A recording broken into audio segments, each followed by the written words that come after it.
Hi everyone, welcome to today's video. Thanks for being with me. I am the RV Wingman and this is my virtual campfire. If you're new to Wingman Wisdom, I'm a former campground owner.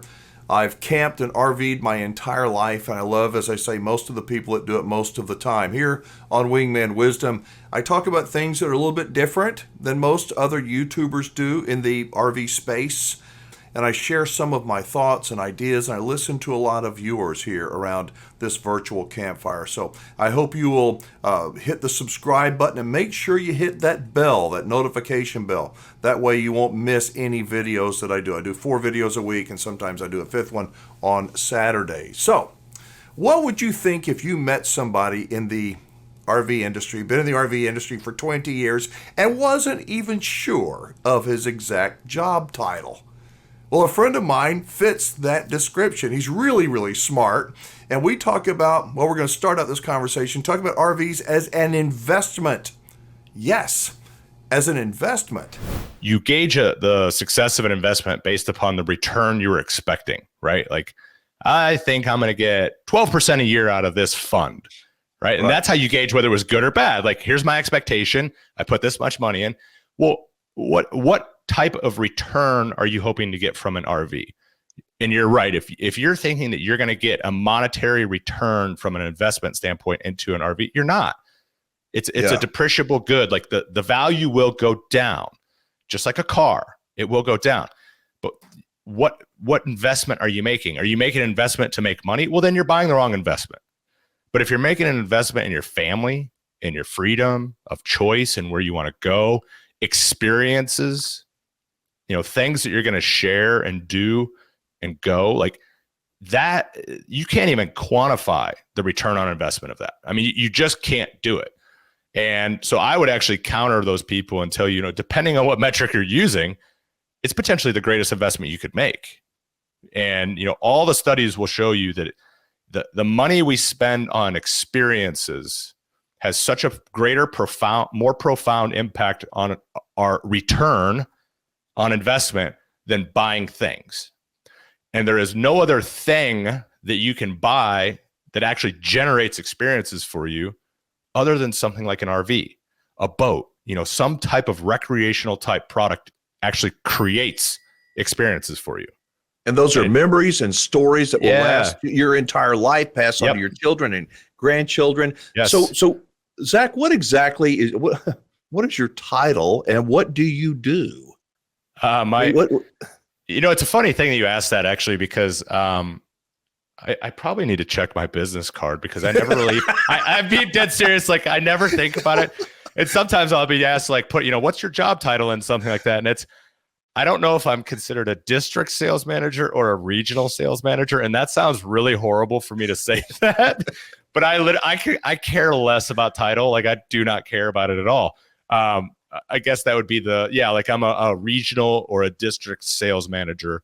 So I have 7 states that I call on. And what I do is I call on the dealerships. And so, a lot of times for people that don't understand, like, looking outside in, it's easy for you and I to talk about this and that. And like, we kind of know, but let's say somebody's never heard of this before. So the way I relate it for people is like this, like, Alan, let's imagine you own a Ford dealership in Houston, Texas.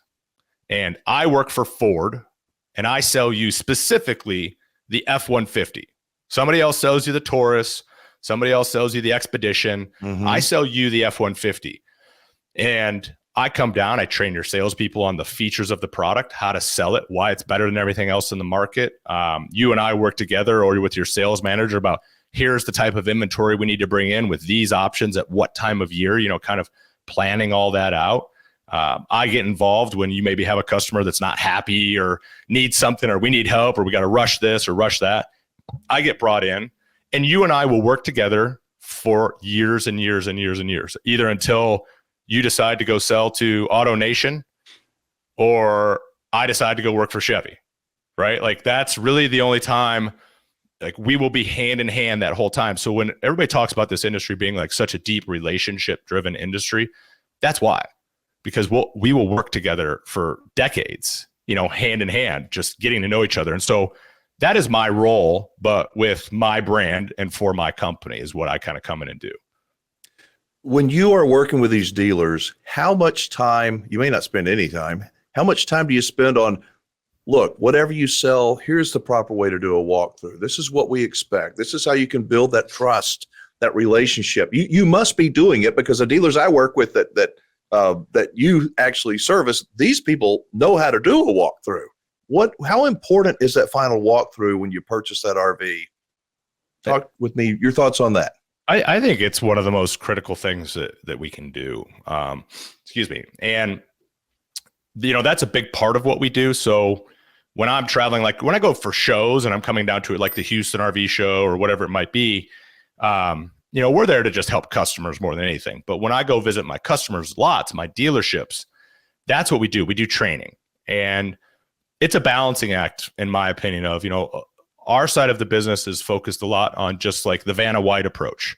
Like, here's what this button does. Look over here. Look at this. Isn't this great? Mm-hmm. Like teaching them about the product. And ultimately we have to trust that those people know enough about sales that they can take what we're telling them about the features and pass that to a customer. But oftentimes nobody's ever taught them that. Nobody's ever taught them how to do it. And so I've started to shift over the last couple of years and put more of a focus on how important it is, even before you ever get to this point of talking about the product. You need to get to know that customer, and you need to build up some kind of a story of who they are, what they want, who's going with them, where are they going, why are they doing it, what have they thought about. Like, you need to get to really know that customer. There's too many times that a customer walks in and everybody's just like, what are you looking for today? What can I show you? That's what I want to get your thoughts on.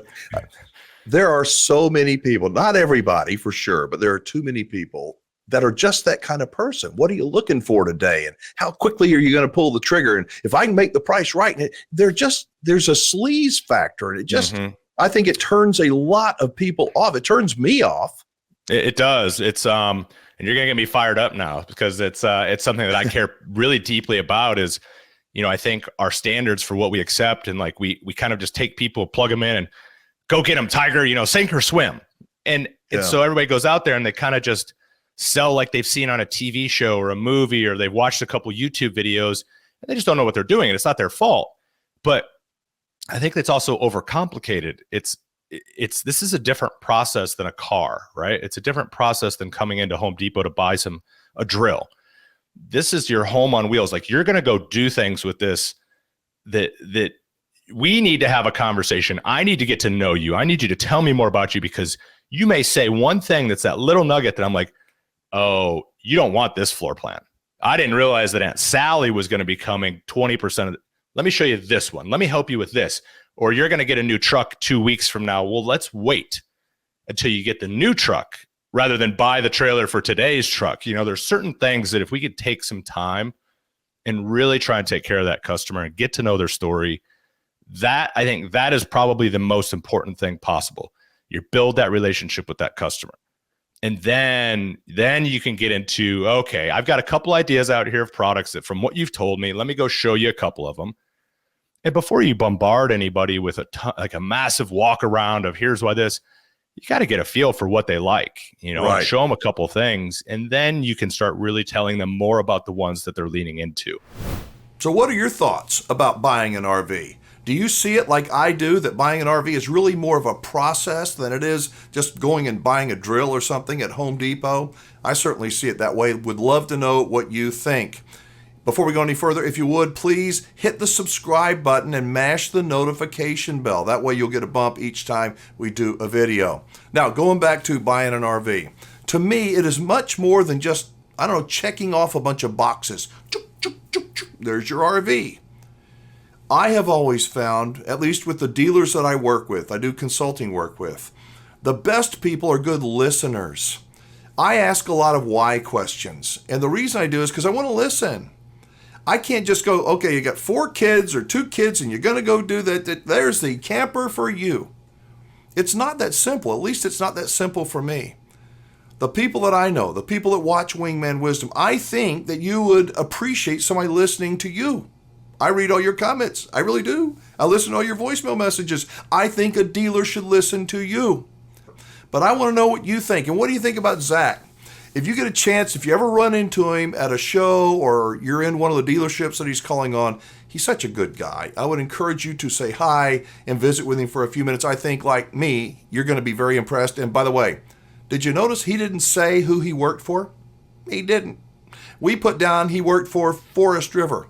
He works for what I think is the best division of Forest River, that's Flagstaff Rockwood. Most of the dealers in the RV Dealers I Trust network carry either Flagstaff or Rockwood. I really like the way they put an RV together. So let me know what you thought about this video. Let me know what you think about RV buying should be a process, not just checking off a bunch of boxes. Thank you so much for watching. I do appreciate it. Again, mash the subscribe button and that notification bell. I'm Alan Warren, the RV Wingman. Be safe, have fun, play nice, and don't leave your good manners at home.